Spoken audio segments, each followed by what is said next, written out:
Hey, y'all. Welcome to Cross Politic Midweek Fix. I haven't heard you on your new mic. It's been you like it? That's nice. Does it make my voice better? It does.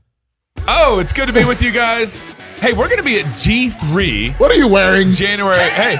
Don't do it. I'm wearing some Christmas cheer. What are you doing? What's up now? Don't feed the animals, man. We know that. We talked about Advent. this. It's Christmas. Yeah. I'm partying. You guys look like Scrooge to me right now. Steven's gonna love to see what I'm wearing when this goes live tonight. We're the Scrooge. Hey, we're gonna be at G3 January 16th, 17th, and 18th. And by the grace of God, it looks like we're actually going to be doing kind of an East Coast tour. What does that look like? We're going to start off in Atlanta. Well, we were going to do an East Coast tour until you put that on. God's gonna bless this. People are looking at him like, no. Oh, never mind. No. We aren't that serious. Not with those guys. Don't worry. He won't be there. But we're going to start out in Atlanta and work our way through kind of the East Coast, hopefully through D.C. and then up to New York City. You think D.C.'s going to let us in there? We're gonna see. Hey, there's two white guys and a black guy. So don't let them in. One of them's wearing a Santa hat. So we have a couple open slots that if your neck of the woods kind of meets up with where we're going, reach out to us and we'll try to schedule something if we can. I can't promise it at all, but there's a pro-life group in Georgia that's trying to meet up with us. Oh, really? Ricardo people Davis that want to buy us beers. Or, talk Jesus. Scotch. Yeah, Scotch. And maybe a place to sleep one night. We might need that. I don't know. Anyways. Sure. So we hope to see you guys if you're in Atlanta at G3. We hope to see you there. We'll have a booth there. We're doing a live show with Ali Stuckey and Rachel Jankovic. Yes. While we're there, and then we're going to be doing some boothing shows, some shows kind of at our booth with Pastor. Boothing shows? Yep. Boothing shows. Vendor, I don't think that's a thing. That's not a word. It's like saying GOP. You just made stuff up. Boothing is a word. Earlier he said Dodge, and he was referring to the Department of Justice. Yeah. Nobody says that. Yeah. Nobody says that. People should. Hey, this show is brought to you by Samaritan Ministries. Go ahead. It's brought to you by Samaritan Ministries, which is a healthcare sharing ministry with over 250,000 Christians that care for one another's needs, from broken bones to cancer, pregnancies to organ transplants, all without the use of insurance. I'm sorry, say that again. All without the use of insurance. Yes. Hey, look at you go. Yeah. Look at that. So I announced Samaritan Ministries to our email list yesterday, and a bunch of people got back and said, I'm so glad Samaritan Ministries is a corporate sponsor of you guys. It's awesome. Yeah. We really love cool. what they're doing. Yeah. Get the government out of health insurance. Amen. Right? And Christians should be taking care of Christians. Talking about health insurance is not something anyone likes to do. Right. Right? It's kind of like life insurance. You die, you get the money. It can be confusing with lots of jargon, plus who really knows what's actually going to get taken care of. Like Gabe's outfit. That's why Samaritan Ministries is a healthcare option people should consider. It's not insurance. That's right. It's Christians sending a financial gift to some other Christian who's in need when there's a medical need. Amen. Plus caring for one another spiritually through prayer and encouragement. So when we send a check each month, we're Samaritan members. There's a specific prayer request, like pray for this person's need. They broke a bone, they have cancer. And you send a check to Bob or Sue or another Christian who has healthcare issues and receipts need to be paid for. You're not sending it to the bureaucracy. Yep. You're not sending it to Washington, D.C. Is that kind of like showing you my faith by my works? Kind of like that. Yeah. It's like it's real religion. Yeah, religion. Yeah. Wow. Christians can do that with Samaritan Ministries because they know when an illness or injury happens, Samaritan members have their backs. Yep. If you'd like to learn more about how you can be a part of this ministry, helping each other with healthcare, visit SamaritanMinistries.org/crosspolitic. And there's a phone number they gave us. Dude, what? They gave us a phone number. I'm reading the ad, okay? What's the number? If I wanted your help. Let me finish. I would have asked for here's the phone number specific to tracking, just for you. Yeah. 877-459-1662. 877-459-1662. You can call them and talk to a real live person about how you can start helping other Christians. And mention Cross Politics sent you. Oh, sure. Yeah. And also mention Gabe's wearing a Santa hat. Mention. You won't get a discount, but you should mention it. This is not a Santa hat. My family, we call them Kringle hats. What verse is that in? Kringle. In the Bible? What verse is that outfit in? It's in the joy section of Ecclesiastes. I don't even know what that code is, though. Are there any pint glasses left? So I think we still have a couple pint glasses after we count up all the memberships that have signed. We've got this is one of our highest months for membership signups because we gave a free month away. Merry Christmas from us to you. Please, there's still room, I believe. It's while supplies last, but you should get a free pint and then whatever level that you set up that you sign in at. You just type in Merry Christmas. There's the slide. Merry Christmas, all into the discount code. Yep, and that's the discount code for one free month. Can we make that look better? There we go. And this goes to January 1st or December 31st at night. So the end of the month. There's a couple weeks left. Yep, and you get free access to all our membership stuff. Yeah, behind the scenes stuff, Proverbs with me. Yeah. We got some Gary DeMar, Elite Execution, Vodi Baco. We have tons of backlog stuff that we're working on that's going to be going into our portal in January. So just be ready. Be praying for us because I'm really excited about this next 3 months. That there's a lot that needs to be done. Okay. And our club members are just so crucial for us being able to accomplish all this. So much to talk about. Even the app. We haven't even talked about the app. The app should be dropping hopefully around January 1st. Gabe showed it to me yesterday. Yeah, it's awesome. It's pretty sweet. It's awesome. Yeah. All right, with us on the line, poor fella. He's like, is he still there? Is Mr. Stephen Wolfe. He studies politics at Louisiana State University. He's trying to finish up his PhD there currently on early colonial American politics or something like that, Puritan politics. Wow, so slavery politics. Yeah, his writing has appeared in Modern Reformation, Mere Orthodoxy, Chronicles Magazine, and A History of Political Thought, and Cross Politic Blogazine. Yeah. He and his family are members of the Presbyterian Church in America, PCA. Oh, they baptize babies. Yeah. Way to go. Amen. I mean, Steve, you do baptize babies. You ain't just going to a Presbyterian church, right? Oh, yeah. Okay. All four of them. Okay. The phone almost just went dead. But he answered right. Yeah. Way to go. So, Stephen, we've been wanting to meet. We wanted to talk to you for a while now, but you've been writing a bunch of stuff for a number of different people. But you wrote for us recently on our blog, on the Cross Politic blog, which you can find at crosspolitic.com, on the tribalism of the never Trump evangelical elite. It was so much you did 2 parts.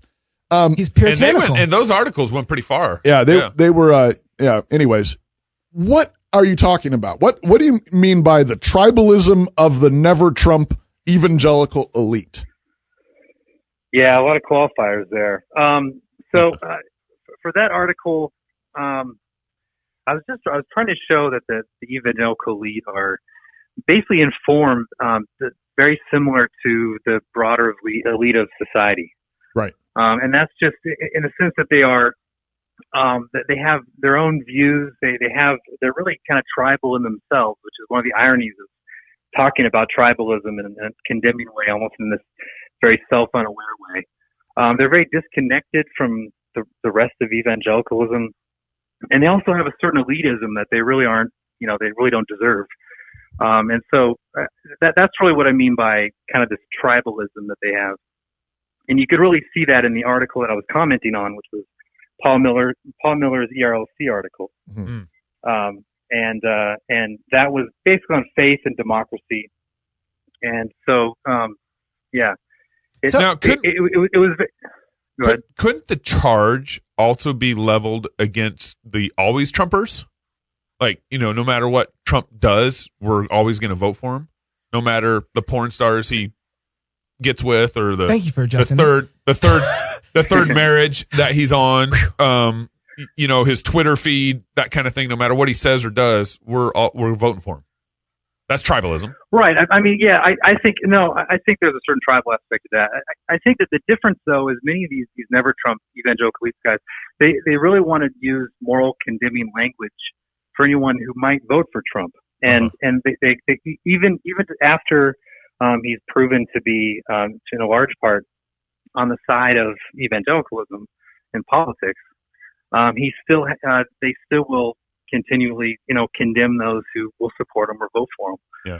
But I do think there's a certain, you could say, tribalism among the always Trumpers. Uh-huh. But it's a different kind. I mean, it's really hard to. I think it's different than the never Trump side. Right. Because they have this sense of superiority that leaves them very much aloof to everyone else's thinking. That kind of existed before they got there. Disconnected. Yeah, that's what I wanted to ask you, because it's kind of the elitism has existed before Trump actually got there, it seems like. And so they're just kind of taking that elitism and it's just being magnified now. That's what I want to ask you, though, is who are those people? So you said ERLC is kind of in that group. Who else do you see that's kind of like in that elite evangelicalism? Who are you speaking of? I think it's just this the broad group. I mean, I have to start naming names now. Yeah, that's what we do. But I know, yeah. So you have people. I think Tim Keller is one of those. Yeah, you have KSP. You have the people associated with the Gospel Coalition. They're definitely part of it. Of course, Southern Baptist Convention, the ERLC. Yeah, you can call them Big Eva. It's the sort of people where online you can see them kind of retweeting, continuously praise for their own books. You can see that the book. It's funny that the books of the year always seem to be among friends. They recommend all the books from their own friends. So there's a sort of almost like club, and there's this it extends from SBC to PCA. Mm-hmm. And it's mainly a Baptist Presbyterian, I guess, coalition. Elitism. So in your essay, you say the striking irony is that this essay, referring to the ERLC Paul Miller essay, Faith and Healthy Democracy, you say the striking irony is that the essay exhibits the very ills that it diagnoses. What do you mean by that? Well, one is the tribalism, but also the incivility. So it was a lot about how to be civil in a democracy. How should Christians be civil? And it wasn't always wrong in prescriptions of that. But the irony was that the people interviewed to put together that report, which Paul Miller interviewed these people, they've shown just some awful incivility in the past, and it was unacknowledged. And there was a very much the us versus them mentality of we're kind of the leaders of evangelicalism. But I'm not sure exactly who they're leading, but they're the leaders of evangelicalism, and you're all the followers. But why aren't you following us? Yeah. When they themselves kind of exhibit this really profound incivility. I mean, they relied on Sabidi and Jamar Tisby. Mm-hmm. Those guys have been pretty awful in print. Uh-huh. And other people, well, Paul Miller himself, of course, Russell Moore in 2016 was pretty nasty. So you just look at these guys, and they pretty much exhibited the very thing that they're condemning. Okay, so how do we? I think this is the crux of the issue. How do we reconcile Trump's immoral behavior, his outlandish, Twitter feed? Everyone always tends to summarize Trump by his Twitter feed, and voting for him. Right. So this goes into something that I wrote back in 2017. I wrote an article on what I called voting theory, and I think what we have to do is think clearly what a vote is and what it means when we vote, and what sort of calculus we make when we vote. Yeah. And the problem, I think, with a lot of the way particularly the evangelical elite think about it is, one, I think that they just have an incoherent way of understanding it. They talk a lot about moral witness, this or that. We can go to moral witness. I think it's a really key term for them.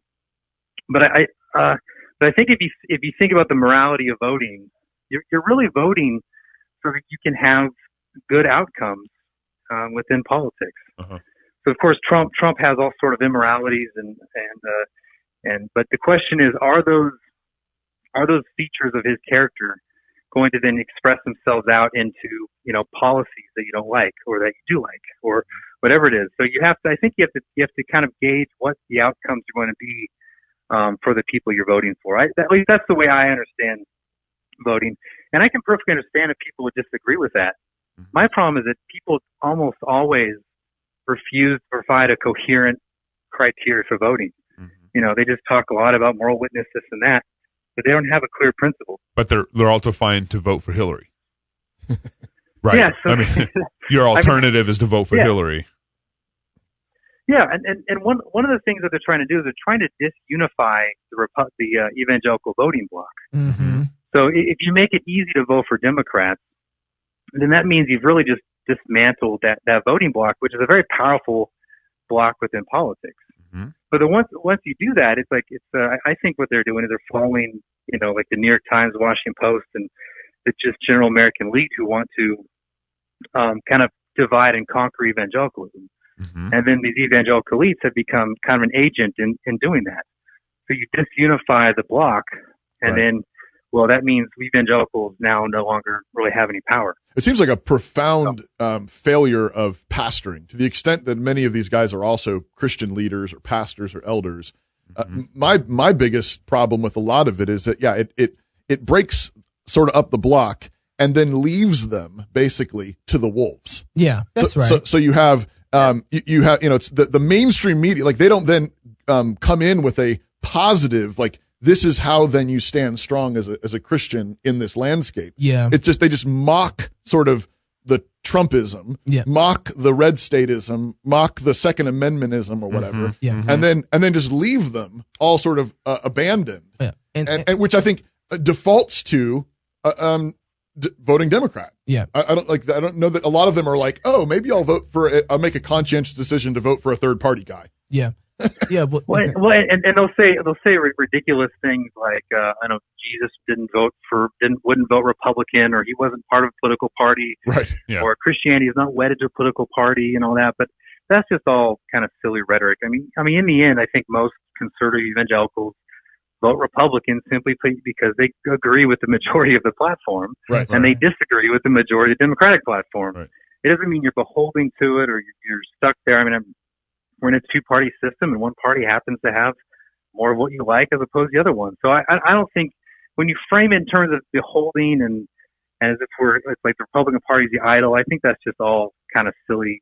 But let me rhetoric. Just another way of disunifying. Let me push back on that just a it's little really bit. Funny to see you saying that, like, really seriously. Yeah. With the Santa hat. I don't take anything he says seriously. I know, right it's now. like, push back on it. If you're podcasting, you're in a blessed place right now. You guys have no holidays here. If Stephen could see you, it'd be a hard time. Go ahead. You look at Toby, just say bah humbug, right?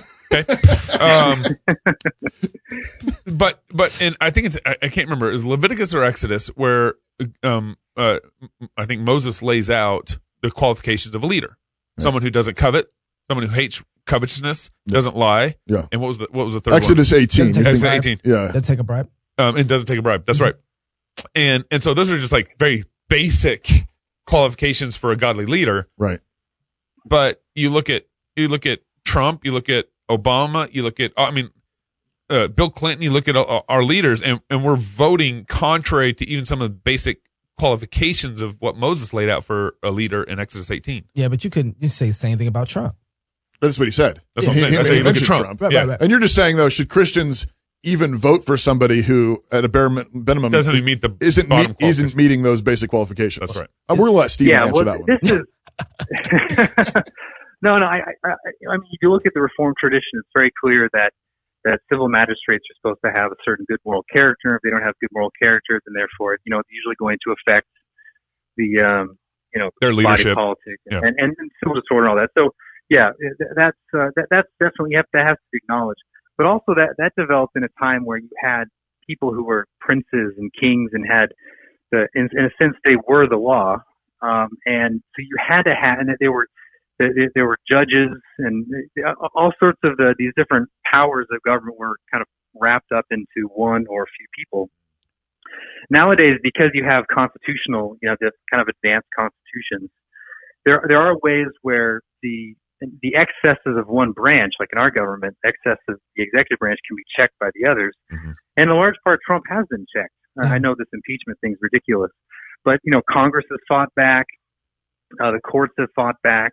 And in large part, I mean, our Constitution has fared pretty well in terms of reining in Trump's excesses, which I think we could all admit he would. Here he does have serious excesses. Yeah. Right.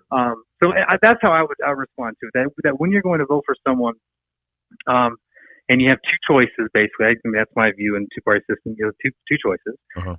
You vote for the guy you think that's going to do good and checked by the other branches of government. And that's I think one way you can I think morally justify voting for Trump. So as a Christian, you mentioned the impeachment process being ridiculous. What being ridiculous? What's your take from Southern Louisiana? Why is it ridiculous? Well, it's very clear that from very early on they wanted to impeach Trump. and the irony here is that this is actually a violation of democracy itself to not accept the results of an election. Right. And I know that's been repeated as a talking point of the Republican Party, but I think that's pretty obvious the case that they simply don't want to accept those results. Which actually you think is about a it real quick. Democracy, You think losers, just one second. You think about it real quick. They didn't. The Democrats did not accept the election of George Bush. They actually challenged that. They said this is not a fair. In Florida. In Florida, right? And then now Trump. It's like you think of every election in the last couple decades with presidents. I think even was George Bush Sr. They even challenged his election. But anyways, Bush and Trump, they've both challenged the legitimacy of these elections. Yeah. So that's actually a play the Democrats run. The Democrats run in all this. Keep going, Stephen. Yeah, and that then challenges his mandate to do what he promised. I mean, that's kind of one ways to kind of beat down the mandate. But again, I mean, for a democracy to work, it has the winners have to not then kind of destroy democracy through their power, but at the same time, the losers of some kind of democratic contest have to accept the results of the election. If you don't accept the results of the election, well, then you're actually violating democracy. So it's, I mean, democracy dies also when the losers don't accept the results. So, and that's, I think, exactly what's happened. But didn't Trump abuse his power in putting pressure on the president of Ukraine to do that stuff? Quid pro quo. I mean, I guess the question is it wrong in itself for a president to call for the investigation of what he thinks to be corruption in a foreign government? Right. If they want whether it's the fact that it's the fact that it's against a political opponent is kind of incidental in itself. I mean, maybe his motivation was to damage Biden, but that actually has to be established. It's not automatic that just because you investigate you call for the investigation of some leader, that it's for political purposes. Right. So, I mean, it's not wrong in itself. So, I mean, people would have to judge for themselves. Right. But I think the way it's been framed has been wrong. It's pretty striking that just this week, this whole narrative it started out quid pro quo. They were speaking in tongues and using Latin. It was all fancy. Yeah. Then it goes to bribery. Yep. And now what actually comes out, they have two articles of impeachment that apparently there's a committee that finalizes considering. Yeah. And the actual articles are now abuse of power. And what's the second one? There's two. Obstruction of Congress. So not. Yeah. So. Oh, really? Not giving. It's funny. It's funny how obstruction keeps coming back because usually obstruction is Trump responding to kind of ridiculous investigations. Right. So he's, of course, he's on Twitter complaining about all this investigation, investigation this and that, saying corrupt, and that's him defending himself is for these ridiculous charges. That's considered obstruction. Obstruction. Yeah. I don't like that. Right. Yeah, if you defend yourself, you're obstructing us. Yeah. Well, he's already was guilty before he was innocent, right? And apparently. Don't get in the way of our conviction. But it also makes it hard to defend yourself when the Democrats keep moving the charges. Sure. Right? Bribery is a law that you can break. Well, obstruction of Congress and abuse of power. It's like, well, that's nebulous. What do you mean abuse of power? I mean, maybe I'm wrong, but didn't they do this to him just in 2016? Like, didn't they just do this to him with the FISA document and all this stuff? Then this whole play has already been run in one sense where they're investigating him. He's running for president. Yeah. Right. They're pulling the whole thing on him that he just got, that they're saying, hey, you just did this, but they did that to him. Right. With the whole FBI. It doesn't count when the Democrats do it. Okay. And the dossier files and so forth. All right. Did you read that report, Stephen, on the internal investigation that Barr did for the FISA? The recent one that came out a couple days ago? Yes, sir. No, I didn't know. Yeah. Well, you're better for it. Wasn't that 400 pages? Well, at the time, you're probably better for it. You're working on a doctorate. You got the time. You got the time. So, well, basically that report. So they did an internal investigation on the FISA play that was run against Trump, and also on was the Russia investigation illegitimate or fraught with politics or tomfoolery. Yeah. And the report clearly outlined that the whole FISA play was fraught with errors, and they weren't following procedures and so forth. Really? Yeah. Surprise. Which is abuse of federal FBI. The FBI abused their powers in the whole beginning of the investigation, and then the report came out and said, but nothing was really wrong. It wasn't Russia. clearly politicized. Yeah, and Russia wasn't politicized, but the FISA stuff potentially was, which is crazy. Well, yeah, it just shows that the hysteria extended into the federal government, and so then they use their power, and it sounds like the major piece of corruption was something that I don't even know how they caught it. I think it was like a lawyer changed an email, so he was given an email and he forwarded the email but changed it in order to keep the FISA, in order to renew the FISA application. Right. I mean, and so it's right. It's that kind of stuff. And just for our listeners, it's pretty scary when you think about it. It kind of confirms what the conspiracy theory that the government can really do whatever it wants. Right. Well, it really took Trump to kind of disclose that. Just to lay it out a little bit, the FISA courts are basically a secret court that gives the FBI or CIA or the right to spy on people. Right to spy on our own country, on our own country, secretly investigate. Yeah. Come on, guys. And so, if you remember, Hillary Clinton paid a private investigator to put together what became the dossier files, and those were the basis, along with like a article on Yahoo, I think, that became the basis for the FISA judge. That was from the same source. Yeah. Right. Became the basis for allowing for the investigation to happen internally. If you want to look at that's crazy. If you want to look at corruption, right, it's right there in front of you, right there. Hillary's campaign paid for it. Yeah, that's so. Okay, Steve. So here's something. Well, but I was on for that dossier. I mean, the further irony is that the information supposedly came from some Russian. So you talking about Russian meddling in American politics. Right. Yeah. It actually was through the Hillary campaign that then accused Trump and created this entire mess that was rooted in a Russian giving lousy information to a British former spy. Right. Hey, Stephen, before you finish, it's like a novel. Before you finish that, I just want to make sure you're not feeling the suicide. Come on. you ain't feeling that cough? No Epstein suicide. There's no cough. All right. Make sure your doors are locked. Anyway, so here's something I was just thinking about. You are a Presbyterian, right? Yeah. Okay. But you came kind of on my radar when you wrote an article on the Southern Baptist Convention. What makes a Presbyterian start writing on the Southern Baptist Convention? Well, because I know some people are complaining about a Presbyterian talking about Baptist, but that's because I think they're really all kind of connected, and this just manifested what I think is true generally, and that's mainly why. Okay. But also it was just more blatant, because the Baptists historically are supposed to be the great champions of democracy and the working class and kind of the little man, and there's been, seems traditionally that's what Baptist church is all about. Yeah. But what I was trying to point out in this one is that really the SBC is run by really kind of a city elite, or at least middle to upper class.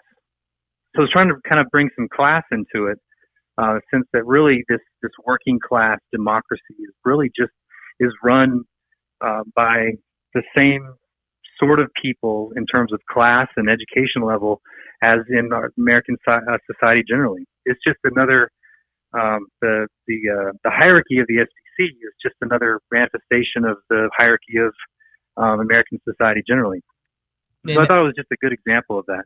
And it was, and I being there for the first time and seeing the convention run SBC at Southern Baptist Convention, it was shocking because it was a picture for of our own politics and how it goes down. Except it does, watching Resolution 9 and seeing that whole thing happen.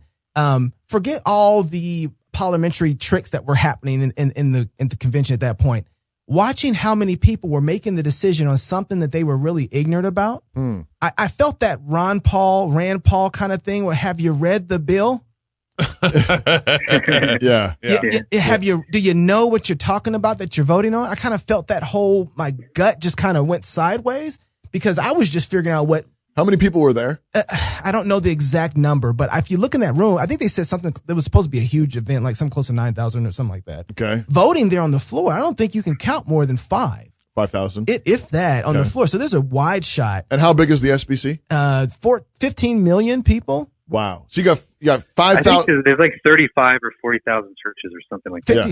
50,000 churches 50. supposedly accounted for in the 50,000, okay. So you got, and about 5,000 delegates. 5,000 messengers. Messengers, what they're called. Who are representative the 50,000 churches. 50,000 churches. Yeah. And so your article that you wrote on that whole situation, I just had a snapshot because I'm making the film By What Standard for Founders Ministry. And there's a shot, a wide angle where you see the floor and they're voting.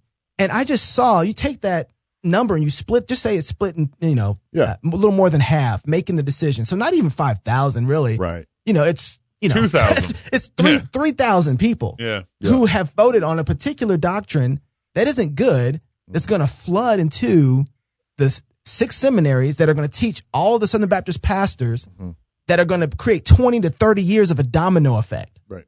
And I sat there and I was like, oh my goodness, like this is, and you said it best, this is the tail that's wagging the dog. You said 8%, I think, that are making decisions there. Yeah, I think it's around that. Yeah. Well, I think of churches represented out of the 45, 50,000 churches. Yeah. Wow. Yeah. And that would be okay if the people on the floor are kind of representative of the churches generally. I don't think that's the case. And my evidence was just the amount of money people pay to go to this convention, which is usually, it's always the national one. So people have to travel there. Yeah. Right. So it's expensive, which means generally you're going to be from a higher, economic class. And generally speaking, higher economic class has a certain way of thinking that others don't. And one way that could lead, that could kind of lend to the idea of let's follow kind of the cool crowd in this new critical race theory, and other kind of these more, I don't want to say cultural Marxist. I don't like that term. Yeah. But that trajectory. Sure. Just the trend, just the trendy ideologies. Trendy. But just take I really don't think that J.D. Greer would be elected by a good representative of the SEC. That's a very good point. I really doubt that if you actually had, if everyone there represented, perfectly represented the SEC, I just really doubt he'd be. And again, it's because I think of the class hierarchy that exists in the SEC. I know we're out of time, but but last thing, we got you on the line, and you're doing work on early colonial America for your dissertation. And I just got to ask, okay, so what's, I don't know, the top thing that in your studies where you say, if people only knew this about the founding of America, man, it would blow their minds. It would change the landscape of our country. What's that one thing? Which is a really mean question to ask, I know. Boy, that's hard to answer. Maybe the idea that the idea of religious tolerance and liberty was something that was what I think is a product of Protestant experience, just with people of different denominations relating to one another in personal encounters and realizing that we're all brothers and sisters in Christ, and so that was able from that to expand religious toleration and liberty. So it wasn't an Enlightenment ideal; it was actually more of a religious. It had really Protestant theology underneath it. So at least in the early conception of religious liberty, at least not today, it's a little bit lopsided. So in the recent David French Sohrab Ahmari debate, where do you land? I'm not a huge fan of either, actually. I don't like the whole post-liberal. I think post-liberalism is just kind of this veiled form of liberalism. And actually, it's a veiled form of statism. Right. That in the end, they'll always cave to liberalism. So anyone who says they're post-liberal, I don't believe them. Right. And then of course David French, I don't buy into drag queen hour. Yeah, exactly. So I would be against. I'd be against both sides. So I think it's a false. It's like a debate between cousins, and I don't want to be related to either. So. So should porn be illegal? Yes. I like that. I There like we go. I like when somebody doesn't hem and haw and He give us says all. no. He said no, like a man, Yeah. like a Christian man. You aren't going to qualify that? So, well, is that going to be your next article, Stephen? Why No, porn I don't should be think illegal? Come on, man. Yeah. I don't think I'll get on that one. Stephen, if we wanted to read more about you, we know we go to Cross Politic, but do you have a website or any place we can follow you at? You can just search my name at Google. I have a number of essays I've published at different places. That's probably best. But if you get shadow banned from Google, what do we do then? I don't know. Come on, man. That might have happened. Who knows? I think you're on Twitter. Are you on Twitter? Yeah, I'm on Twitter. You can find me on Twitter as well. Okay. There you go. All right. Hey, man, thank you for joining us on the show, Stephen. Also, I just want to say that By What Standard, the film is coming out tomorrow. I'm excited about that. And so everybody knows that Pastor Asko had a fall. I just got some updates. He was not doing well, but by the grace of God, he's making his way home today. Is he? So that's exciting. That's why I'm wearing this. Yeah, he would not I'm approve of happy that. for Tom. Yeah, but Merry just Christmas. keep it's a long way. He's got a lot of things that keep he's praying for keep him. Praying for him. Pray for the doc. Pray for the doc that God would bless it. And so be ready to watch tomorrow and share. Yeah. And if you're single, get married. If you're married, have kids. If you have kids, go baptize them. And until Sunday, love God with all your heart, soul, mind, and strength. Love your neighbor as yourself. Pray for Gabe. Go fight, laugh, and feast. You got to tell us when you're going to do something like that. I thought you were going to take that off before we did the show or something. No. I don't mind the cheer, but sometimes it's just